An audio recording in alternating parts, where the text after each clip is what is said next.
नमस्कार, मैं गौतम योगी आपका स्वागत करता हूं यूट्यूब चैनल पे। और आज मैं आपसे बात करूंगा अनुलोम विलोम प्राणायाम के बारे में। अनुलोम विलोम प्राणायाम को लेकर मैं पहले भी वीडियो बना चुका हूं, लेकिन आज ये उन लोगों के लिए है जो लोग बैठकर अनकंफर्टेबल होते हैं अनुलोम विलोम करने में। वो ज़मीन पर नहीं बैठ पाते हैं, चेयर पर प्रॉपर बहुत देर तक नहीं बैठ पाते हैं।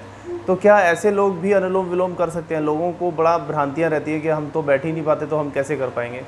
ऐसा बिल्कुल भी आप मत सोचिए, आराम से आप बैठकर कर सकते हैं। आप अगर बैठ नहीं पा रहे हैं, आपको बैठने में सोफे पे चेयर पे भी तकलीफ़ हो रही है, तो आप लेट कर अनुलोम विलोम प्राणायाम कीजिए। लेकिन पॉइंट ये है कि आपको टेक्निक को फॉलो करना है। अगर आप टेक्निक सही करते हो तो आप बैठकर जो लाभ ले रहे हो वो लेट कर भी ले सकते हो। लेकिन क्योंकि अब हम लोगों को लगता है कि लेट कर तो जो है ना, हमने कभी प्राणायाम सुना ही नहीं है। ऐसा बिल्कुल भी नहीं है। सहज योग जो है वो यही है कि हम अपने शरीर के हिसाब से योग कर पाएँ। और योग अगर मेरी बॉडी के हिसाब से मैं करूँगा तो ही मुझे बेनिफिट मिलेगा। मैं किसी और के हिसाब से योग करूँगा तो नहीं मिलेगा मुझे बेनिफिट। अगर मेरा पड़ोसी या मेरा दोस्त जो मेरी उम्र का ही है, वो मुझसे ज़्यादा और थोड़े हार्ड प्रैक्टिस करता है और मैं भी वही करने की कोशिश करूँगा, और मेरी बॉडी अगर उस लेवल का अलाउ नहीं करती है, तो मुझे फ़ायदे की जगह नुकसान होगा। ठीक है, ऐसे ही अनुलोम विलोम की जो क्रिया है वो भी उसी से अब ताल्लुक़ रखती है कि आपको ये जितनी भी चीज़ें हैं वो अपने हिसाब से करनी है। तो मैं कोशिश करूँगा कि आपको उनको अच्छे से एक्सप्लेन कर सकूँ। आज मैं अनुलोम विलोम के बारे में बताता हूँ।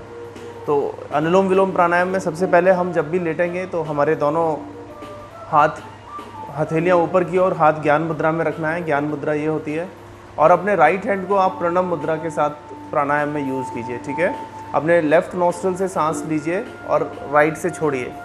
अब एक विशेष बात जो ये है वो ध्यान रखने वाली कि जो लोग बिगिनर्स हैं, जो लोगों ने कभी बहुत ज़्यादा रेगुलर योगा नहीं किया है, तो श्वास की प्रक्रिया को लेकर बहुत कंफ्यूज होते हैं। लोग बोलते हैं कि 1:2:4 में करना है, या 1:2:8 में करना है, या 2:4 और ज़्यादा में करना है। तो ये सब चीज़ों में आप मत जाइए। आप सिंपल तरीके से कीजिए।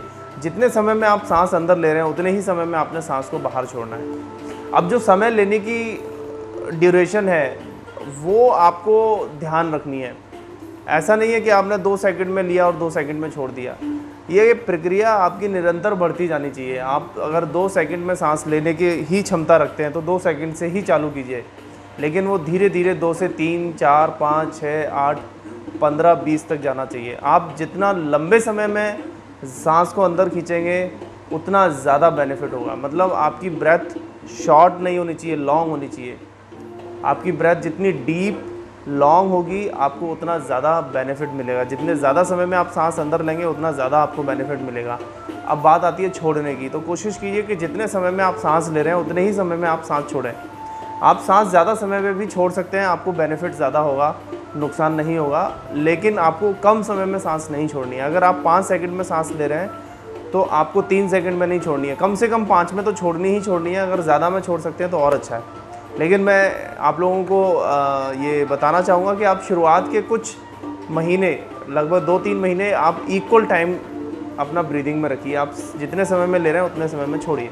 तो हम स्टार्ट करते हैं अनुलोम विलोम प्राणायाम। आप किसी भी कंफर्टेबल जगह पर लेट जाएं जहां पर आप कंफर्टेबल हैं। आप की जो पोजीशन है वो स्ट्रेट होनी चाहिए। आपके पैरों में 1 से 1.5 फीट का गैप। जैसे हम शवासन की मुद्रा में लेटते हैं उसी मुद्रा में आपको लेटना है। आपका लेफ़्ट हैंड ज्ञान मुद्रा में, हथेली ऊपर की ओर, और आपका राइट हैंड प्रणव मुद्रा में, दोनों उंगलियां अंदर की ओर। और अब प्राणायाम करेंगे। और अब हम योगिक श्वसन के साथ करेंगे, एब्डोमिनल ब्रीदिंग।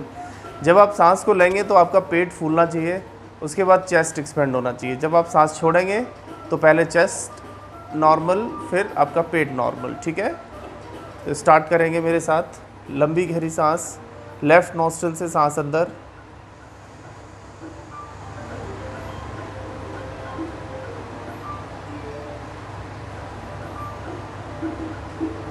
राइट से सांस बाहर,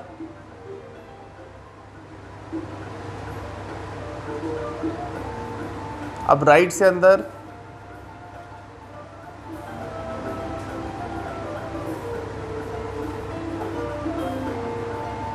लेफ्ट से बाहर,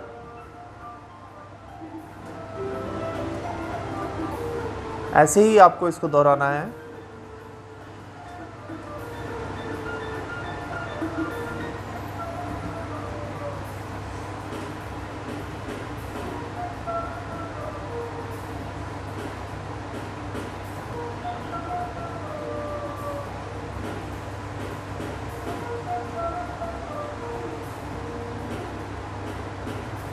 सांसों पे ध्यान लगाएंगे आप, और इस क्रिया को आप कम से कम 10 मिनट करें, और ज़्यादा से ज़्यादा आपकी अपनी क्षमता है, आप जितना ज़्यादा प्रैक्टिस करेंगे उतना ज़्यादा अच्छा है। आप अपने टाइम को आप बढ़ाइए, आप मैक्सिमम आप 15 से 20 मिनट तो कम से कम लेकर जाने की कोशिश कीजिए, और भी ज़्यादा आधा घंटे तक भी आप अनुलोम विलोम प्राणायाम कर सकते हैं।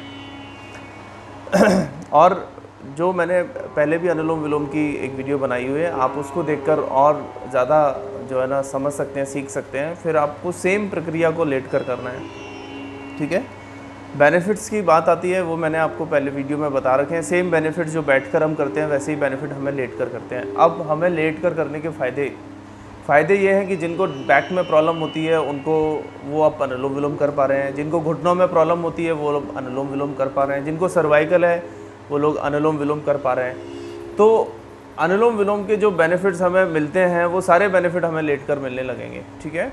तो ये बहुत अद्भुत प्राणायाम है। ये हमारे इम्यून सिस्टम को ठीक करेगा, हमारे लंग्स को ठीक करेगा, हमारे बॉडी पोस्चर को ठीक करेगा, और हमारी बॉडी के अंदर जो एनर्जी लेवल है वो ठीक होगा। हमारी मेमोरी पावर इम्प्रूव होगी, हमारे चेहरे पर ग्लो आएगा।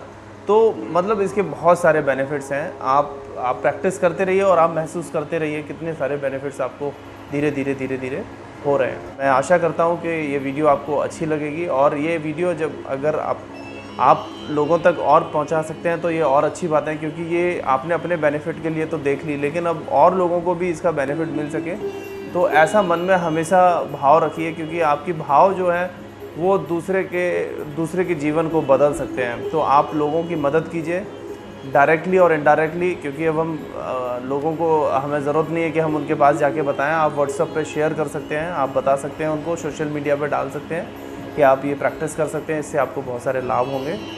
तो आप प्रैक्टिस करते रहिए, स्वस्थ रहिए, खुश रहिए। धन्यवाद।